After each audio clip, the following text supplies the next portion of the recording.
So on the surface of things, Carthage looks like it's getting very, very powerful, but does this mean that we're going to start to see other civs begin to denounce them within this video and the following videos afterwards? Because it tends to be that most of the AIs, if you're not super powerful, you'll begin to start a coalition against them. And now that Carthage has the capital of Greece, I can only assume that this might be bad for Dido.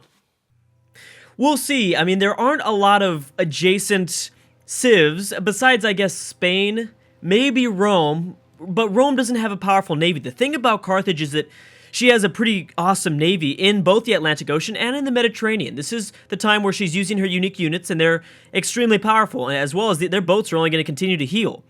It's going to be tough to take down Carthage right now, and for a lot of the rest of the game. Morocco seems to be a little bit too weak. Songhai was, they got a pretty big city taken away from them from the very beginning. Yeah, they've got a good capital, but, I mean, is the production really that great in the city? I don't think so. They've got a highly productive capital, but not too many hammers are within their borders. Ethiopia, I don't think is going to be declaring war on just about anybody. He tends to be pretty peaceful, and I don't think that's really a part of his game. There really isn't anyone that really has the possibility right now of taking out Carthage. Maybe Spain. Especially because, Madrid and Carthage, their capitals are so close to each other. But I don't think that Isabella is really ready to engage in some sort of naval combat, because they have no boats. They've really been focusing in on the land units, which they had to in order to kick out Portugal from Iberia. But land units now are kind of pointless for them, because it's going to be extremely hard for the AI to navigate through these small valleys in between these mountains in order to get to France. I am, pretty much waiting for the Spanish, Franco, and British war to break out. I don't know if that's going to happen. We'll see. We'll see. I mean, these are among the most powerful European civs in the game so far. And you know what? I think England isn't looking too good right now because she doesn't have any boats up. She barely has anything. Again, France is stronger than we think. And we can see as scouts are here discovering. Now, are they going to go down south, though? Will they go down south? I don't know. I have to assume that they might, but wow, France would make it very interesting. All right, let's go to the next turn, and let's see what happens in the rest of our wars. We still have a few more wars still going on throughout the world, and I'm sure we're going to see even more declared within this video. Greece actually has a chance to take back Athens. I have not eliminated Greece from this game. They still have a possibility, just like Portugal. I'm going to give them the opportunity of maybe trying to settle somewhere, at least from now on. I'll give them a few videos before. I'm not going to delete them. They clearly still have a possibility of staying in this game. I know there are a few people that are rooting for Greece, and they still have 2 settlers. Yeah, so no, usually it's kind of one of those things that, same thing with the AI Europe game, where I'll wait a few videos, maybe at the very, very end, when I see that they have absolutely no chance, they've gotten completely destroyed, then maybe. But right now, Greece still has an opportunity here. Because, well, yeah, they definitely do. They actually probably will get their city back. They probably will get Athens back. But by that point, I mean, Athens is down to 4 citizens. The Zulu have publicly denounced Carthage, and there we go. I believe it's going to be, it's just going to continue to happen throughout this game. The Zulu want to be the most powerful in Africa, and seeing as Carthage is doing pretty good for themselves, I imagine that, yeah, Zulu, he doesn't like that. All right, so a new city for Thebes, for Egypt. Remember, Memphis got stolen away from Babylon, more than likely in a peace deal. Oh, you're dumb, Alexander. Bro, you totally could have got that back. Rome has now denounced Carthage. That's so weird. I knew it. I called it. There it goes. So Greece is going to get a city back down in northern Africa, unless Rome goes first. I don't know where Rome exactly. Wow, Rome is really trying to colonize Africa here. That is going to bring them in some immediate conflict with Carthage a little bit sooner than I don't know if they'd want to do that. There goes Portugal denouncing Carthage. All right. What else happened? Persian and Byzantium made a declaration of friendship, and a bunch of Austria, Byzantium, and Portugal all have denounced. Okay, so what I really want to focus in on, though, is mainly Persia. I really want to focus in on how Persia is going to do. Looks like they're still staying alive, and that's because they're supporting their western front against Babylon. Babylon clearly is a much more powerful enemy. I think that India's army is a little bit too preoccupied with some other things. I mean, they're not focusing it. They're also not that big. As you can see, Byzantium also settled here on southern India, as well as Siam stole a spot after Siam just lost a city to China in their east. I don't think the Chinese army is going to continue to push forward towards their capital, just because it's going to be difficult to maneuver around these mountains. But wow, look at this Mongolian army that is just building up. Mongolia is just building and building and building. It is quite terrifying actually. And it also looks like maybe Korea might be trying to take over Helsinki. Yes, I think I learned the pronunciation of that. I believe it's Helsinki. Which I don't even know why. I don't even know how I found that out, but I think I'm happy. I think I'm happy that I did. It's a miracle.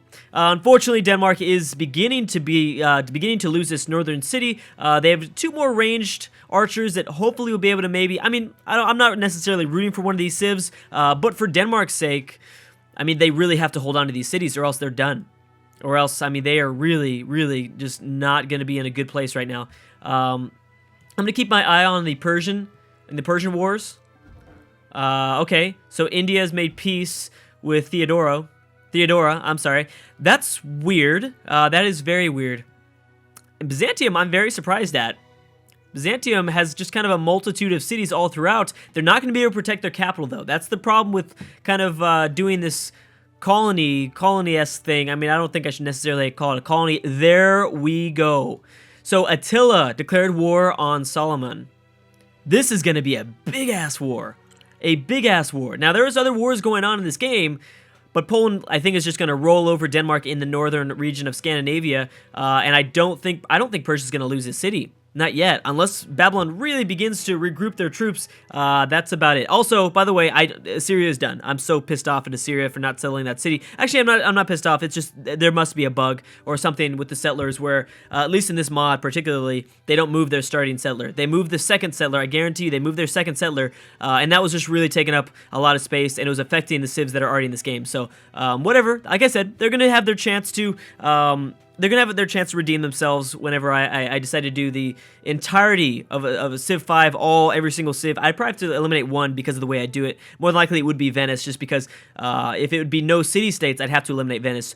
Plus, even with city-states on, if you watch the AI-only Europe game, Venice is so totally broken. The AI working Venice is totally broken. They had a number of great merchants throughout the game, and they were literally adjacent, like 2 or 3 tiles away from city-states the entire time, and they were not using the great merchants. Venice, at least, you know, for me, is completely broken as an AI. So, I guess, yeah, if I were to do a entirety of like a 43 Civ Europe, or I'm sorry, 43 Civ world, just like we did here, I would take away Venice, just because man, it's a completely broken AI, clearly. Oh my gosh, I don't even know how to begin to talk about it. Babylon has also denounced Carthage, and Byzantium and Babylon have also made a declaration of friendship.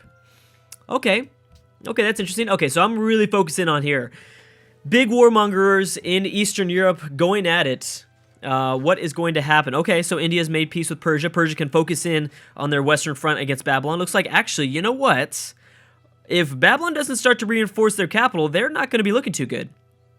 It's going to be tough because, you know, just where Babylon lies, it's right in between these 2 rivers. It's going to be tough for an AI to take that. Wow, this is going to be a big war. Also, this lets Poland kind of free to go for a little bit. This is going to give Poland a little bit of time to really focus in on their Danish war, and it doesn't make Poland as vulnerable as he was. Because, you know, Attila and the Ottomans both posed a big threat to the Polish. Especially while they had most of their military up north fighting in northern Scandinavia. So that was a big deal. Okay, so Askia has also joined in.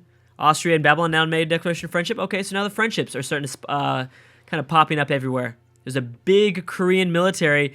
I don't know if they're going to take out the remainder of Russia. It could be possible. All right, let's see what happens here. So more than likely, these civs are just going to run at each other. Just throw each other at each other. Also, you know, this frees up this region.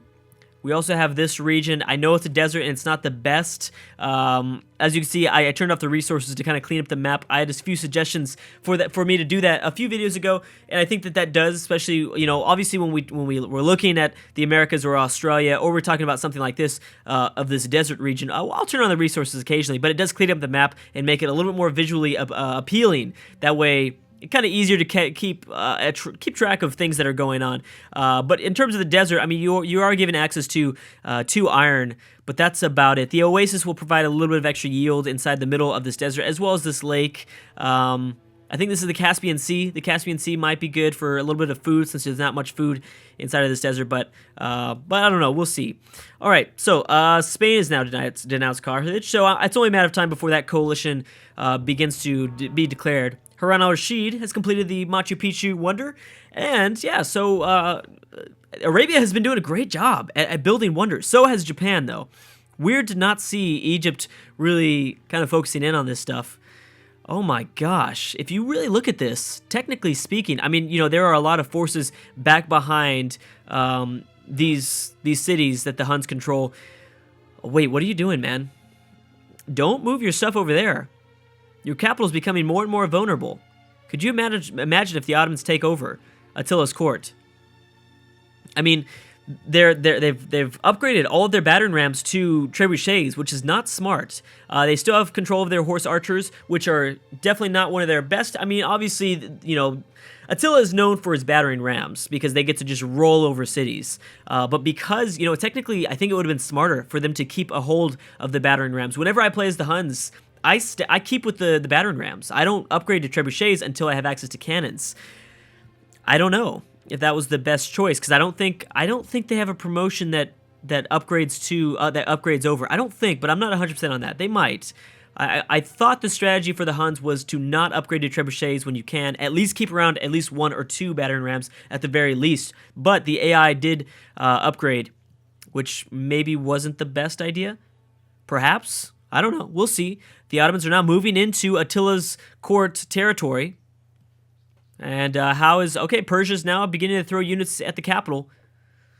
Denmark has still not lost the city. Not yet, at least. Yeah, they don't have any melee units up here. Oh my gosh.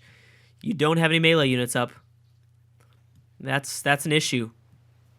That's a big issue. Oh, and Rome might have blocked off. Oh, the Celts. The Celts have now gotten declared war on by Sweden. So now Sweden wants to join in. Well, not really join in, but I think Sweden realizes the opportunity that they have here and landing in the northern part of the British Isles, which, wow, that would be pretty impressive. All right, what's going on, France? Okay, France has discovered Canada. Oh, yeah, Canada. That's big. That's big, but do we see a settler around this area? No, they don't. I don't see... Oh, I do. Oh, there is a settler. Okay, I'm kind of... for just a brief moment, I want to see if he's going to embark the settler and kind of send him up north. Actually, you know what? He's going to have trouble, because how is he going to get around this territory without open borders? I know that you need the chivalry technology for open borders or defensive packs or something. I'm not 100% on that, but I think that's the one. I think that's the technology you need in order to get open borders. I don't see any notifications just yet about open borders, but we'll see. We'll see how that goes. Wow, that's big. Okay, so looks like Attila's reinforced their capital, keeping that safe a bit more. I'm wondering if if the Ottomans are just going to rush through their territory to go settle something out here in northern Asia. It could be a possibility. Once again, oh man, I think Korea might be going after the remainder of Russian lands. That might happen. Also, because Rome settled here in northern Africa, it kind of blocked off. Oh, and Persia has survived. It's kind of blocked off Greece, where they're going to have to maneuver around this way. Actually, it's going to be really tough. It is going to be very, very tough for them to kind of move. I don't know if they might be able to settle a city, but it's going to be a very, very poorly placed city. I don't know if Greece is going to remain in this game. Because, I mean, the territory are getting locked down fast. They're getting locked down fast. Poland, I think, definitely is, once again, has to be considered a very, very strong civ. They're expanding without any sort of... I mean, they're not going to take over Denmark, I don't think. They're too dumb. They are not going to take over Denmark. But, they're the only ones that are really expanding out here in northern Asia. A lot of these lands are not as good.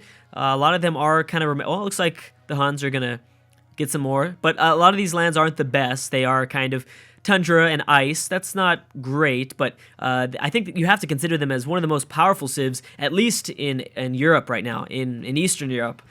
They're definitely very powerful. They probably, if they set their sights on it, they could probably take over Berlin. Maybe. Germany has a lot of troops and they're focused in on this area, so it would be tough as well. Austria is looking pretty strong themselves. No one's declared war on Carthage yet. That is not broken out just yet. Okay, so I do have a spy. Let's see what Mongolia is doing. Honestly, they've been really, really quiet. I want to see exactly what Mongolia is thinking. Let's put them inside of their capital. Oh gosh, remembering their capitals again. Oh, here we go. Boom. Okay. And what's going on over this way? So technically, the Chinese are still at war with Siam. It doesn't look like they're going to press forward too much, but Mongolia has a lot of troops in the south here. Now, are they trying to declare war on maybe India? They could be trying to maneuver around to get to Siam, or they might be going after China. China would be tough again, though, because of their Great Walls. Extremely tough to break through. That'd be very, very tough. Tokyo has been settled. Not too great of a location, though. Lots of scouts are maneuvering around over this way. So we have Harun al-Rashid. That's what we thought. I think Byzantium's probably going to get kicked out of southern part of the Arabian Peninsula. As they should. I mean, they really shouldn't be there, and I think that's going to be the big issue with Byzantium is that they're not connected. Their empires are just not connected right now. So this is going to give even more power to Arabia. Arabia is going to be in a tough position. Oh, I didn't even realize that they got into Africa. When did they do that? They did that a while ago because they've got 5 citizens in there. All right, so the most wonderful people. We have Harun al-Rashid at number 1 with 5 wonders. Korea at 2 with 2 wonders. Ethiopia at 2 with 2 wonders. Japan at 2 with 2 wonders. And China with 2 wonders. Oh, they're not at 2. I guess they're tied for second place. 4 civs. Ramses only has 1. So weird. That's so weird. I imagine some of these notifications are just going to be more denouncements of Carthage. Egypt and Ethiopia have made a declaration of friendship. Okay. Persia's denounced the Ottomans. Oh, people are denouncing the Ottomans now. Austria has denounced the Huns. So the denouncements are starting to reign in. A few declarations of friendships, but not as much as we've seen in the past. Some of these AI games tend to go either everyone makes a declaration of friendships and then all these alliances begin to fall apart at the very end. But this game, we're seeing the exact opposite, where declarations of war are being kind of spawned up all over the place. I think this is going to be a stalemate. They're both just too powerful, but they're gonna weaken themselves, which might have more civs kind of join in and maybe count them out for the kill. But in this game, we're seeing all these declarations of war, which means that and now that was Carthage declaring war on Egypt. Whoa. So which means that, now we're going to see denouncements as more and more of these civs get that warmongering penalty. And I'm surprised that Isabella didn't get a warmongering penalty. I have to assume that, remember, and I know you guys are kind of reminding me in the comment section below, which is something super important to keep in mind, is that just because we see the whole map doesn't mean the AI sees the whole map. I didn't go to every single AI and reveal the entire map to them, which might be a good idea, a good experiment to do in the future, but they only see however much they've explored. That's why it's crucial that France goes down and discovers Canada. Obviously, if they knew about this region, I'm wondering how well the AI would be at colonization. That would be pretty interesting. So, I don't know what I was talking about. I'm just totally rambled on there for a few seconds. Greece has now denounced the Ottomans. Babylon denounced the Ottomans. Austria and Byzantium made a declaration of friendship. All right, so will Egypt survive here? Again, I think that it's going to be a complete stalemate. I mean, these guys are too powerful. But it might open up an opportunity for the Ottomans to go and settle a 4th city. I keep forgetting about their 3rd city in modern-day Finland, which I don't know how they're going to protect, especially when Poland decides to declare war. Poland will declare war, I think, just for this city. But what does that mean? The funny thing is, a lot of these civs have capitals that are so close to each other. We see a lot of games where, you lose a city or two on the proximity parts of your empire, and it's not that big of a loss. But when you lose your capital, your game's practically done. And because a lot of these capitals within Europe and I guess western part of Asia, they're so close to each other that when you lose a capital, pretty much done for the game. Even if you get it back, you've lost all the population that you've been building up this entire game, and it's turned 102 on deity. It's not going to happen. Your win is not going to happen. So we've got plenty of wars still going on, and it just won't stop. It's just not going to stop. And I think that I got to say the key moment here, Drew's fantastic key phrase, the key civ to be watching out for is Mongolia. Mongolia is still yet to declare war, and I don't know what he's going to do. He's still expanding. He's still expanding. If anyone, obviously Poland, I think, you know, for you in the comment section, Poland has got to be one of the favorites to win. I would say number one in my you know, kind of in my thought process. I think Poland has got to be the favorite to win currently right now. But people that could stop him would be maybe Mongolia. Even though they're on the opposite sides of the continent, it could be possible because Mongolia just is not stopping their expansion, and they're going to continue to expand when they discover the east coast of North America. I'm sorry, the west coast of North America. Anyways, guys, thank you so much for watching, and I will see you guys next time.